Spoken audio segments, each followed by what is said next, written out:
Hulk एक गरीब बस्ती में अपनी माँ के साथ रहता था। पुराना सा घर, टूटी हुई दीवारें और चूल्हा अक्सर ठंडा रहता था।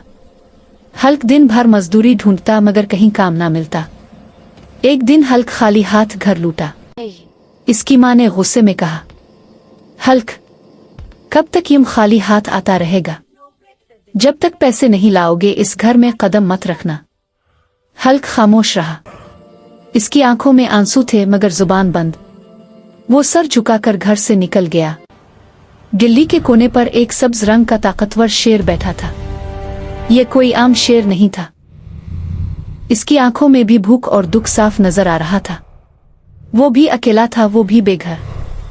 हल्क ने आहिस्ता से कहा, लगता है तुम भी मेरी तरह हो, अकेले, भूखे और दुनिया से हारे हुए। शेर ने धीमी सी गरवाहट की, जैसे कह रहा हो, हम दोनों एक जैसे हैं।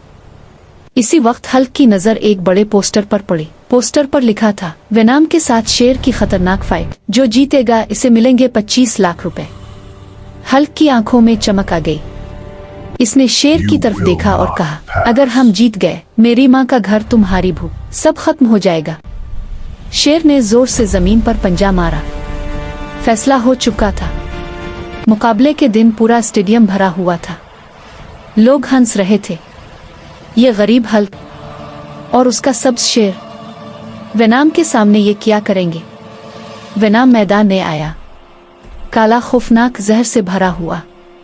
वो हंसा और बोला, तुम दोनों यहाँ मरने आए हो। लड़ाई शुरू हुई। वेनम ने हल्क को जोर से पटक दिया। शेर भी जख्मी होकर जमीन पर गिर गया।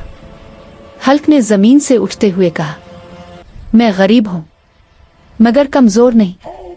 शेर ने आखिरी ताकत जमा की, जोरदार हमला किया। हल्क ने भी पूरी ताकत से वार किया। एक जोरदार धमाका हुआ। वेनम जमीन पर गिरा और उठ ना सका। रेफरी चीखा, फातेह हल्क और सब्ज शेर। हल्क के हाथ में 25 लाख रुपए थे। वो सीधा अपनी माँ के पास गया। माँ की आंखों में आंसू आ गए। इसने हल्क को गले लगाकर कहा, मुझे मुआफ कर दो बेटा। हल्क मुस्कुराया और शेर खामोशी से इसके पास खड़ा रहा। कहानी खत्म नहीं हुई थी। ये तो सिर्फ शुरुआत थी।